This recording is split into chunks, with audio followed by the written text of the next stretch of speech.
Assalamualaikum warahmatullahi wabarakatuh. Perkenalkan, nama saya Latifur Rasid dengan NIM 3322307. Di sini saya akan membuat presentasi dengan video untuk memenuhi tugas perilaku organisasi.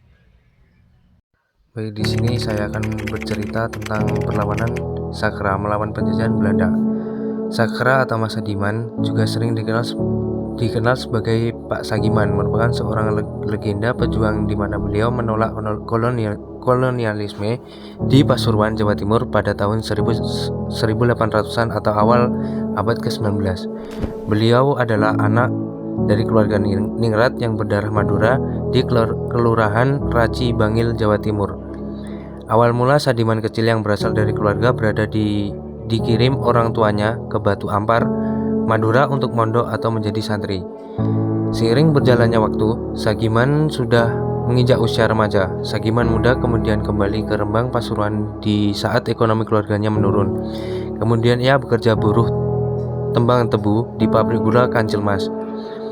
Ia dikenal sebagai seorang yang menakutkan atau sangar karena berkumis lebat, mengenakan baju lapis merah putih dan seiring membawa senjata monteng.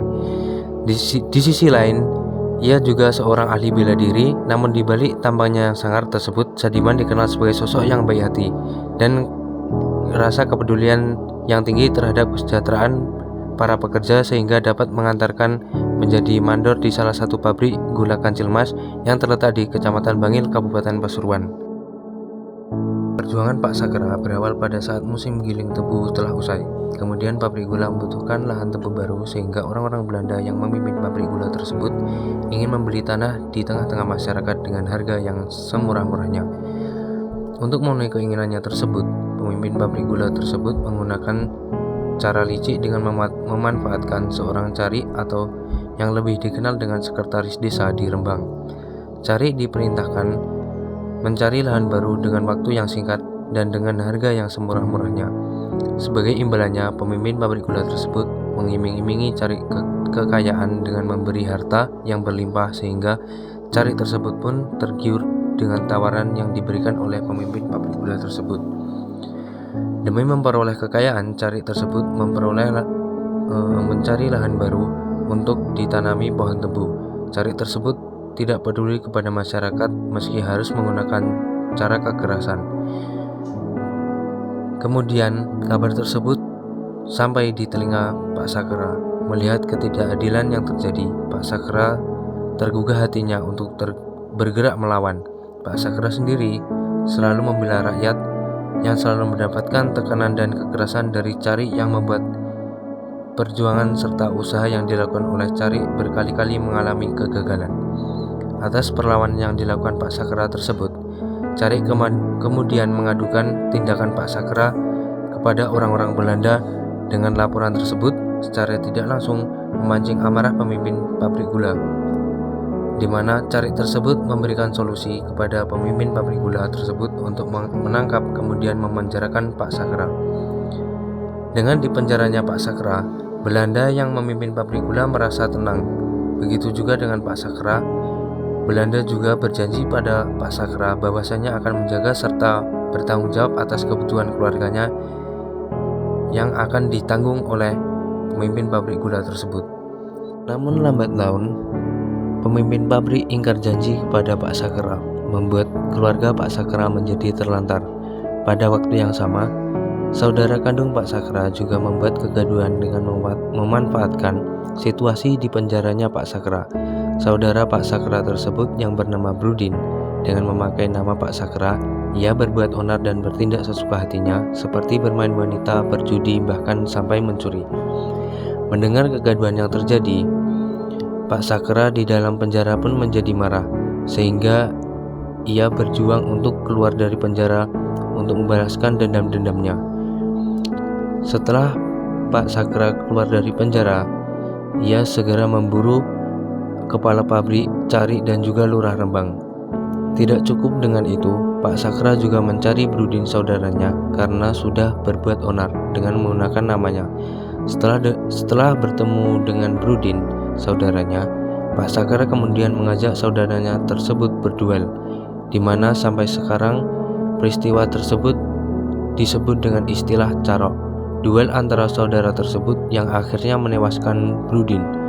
Sejak saat itulah Pak Sakra menjadi buronan Kompeni Belanda, di mana Pak Sakra disebut dengan Bromocora, yang berarti pembunuh atau penjahat.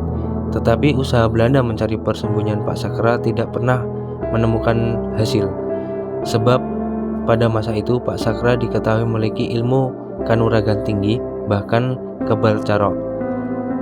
Dengan usahanya yang tak kunjung berhasil mendapatkan Pak Sakra, kemudian Belanda mengumumkan sayembara, yang mana sayembara tersebut berisi tentang barang siapa dapat menemukan Pak Sakra, bahkan sampai bisa mengalahkannya akan mendapatkan hadiah berupa uang hasil penarikan pajak pasar Sepasuruan.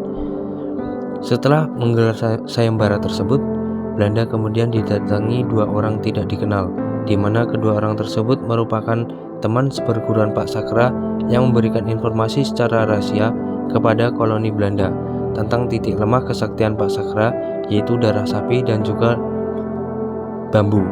Kemudian teman seperguruan Pak Sakra tersebut berkhianat kepada Sakra karena mereka tergiur dengan hadiah yang dijanjikan dari informasi tersebut, kemudian menjanjikan Belanda mengetahui titik lemah Pak Sakra. Belanda pun akhirnya menggunakan rencana jahat yang bisa memancing Pak Sakra keluar dari tempat persembunyiannya, yaitu dengan mengadakan pagelaran tayuban dengan penari tayuban paling terkenal pada masa itu yang bernama Samirah sebagai bintang tamunya di desa Tampung, Kecamatan Rembang. Pak Sakra dikenal gemar dengan seni tayuban tersebut, sehingga tidak ada alasan beliau tidak berangkat pada saat pagelaran tersebut. Pada malam itu, Pak Sakra menampakkan diri di atas pentas pagelaran tayuban, sehingga secara tidak langsung Pak Sakra didatangi oleh salah satu teman seperguruannya, yang mana teman tersebut berpura-pura mendatangi Pak Sakra untuk memamerkan seni bela dirinya di arena tayuban dengan alasan yang diberikan temannya tersebut. Pak Sakra segera menyetujuinya,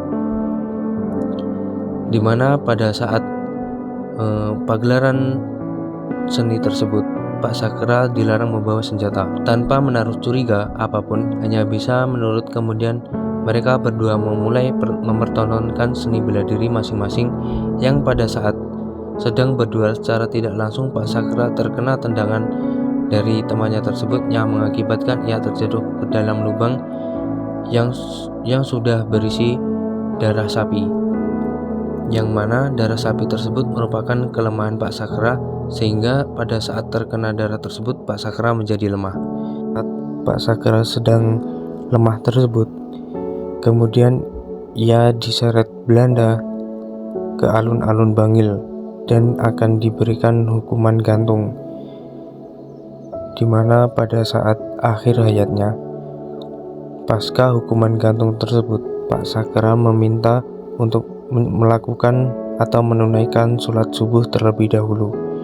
Setelah menunaikan sholat subuh, Pak Sakra kemudian dihukum gantung, di mana hukuman tersebut membuat ia meregang nyawa. Dan pada saat itu, Pak Sakra dikenal masyarakat Madura sebagai pejuang yang memperjuangkan hak-hak masyarakat Madura tersebut. Sekian cerita dari saya. Wabillahi taufik wal hidayah. Wassalamualaikum warahmatullahi wabarakatuh.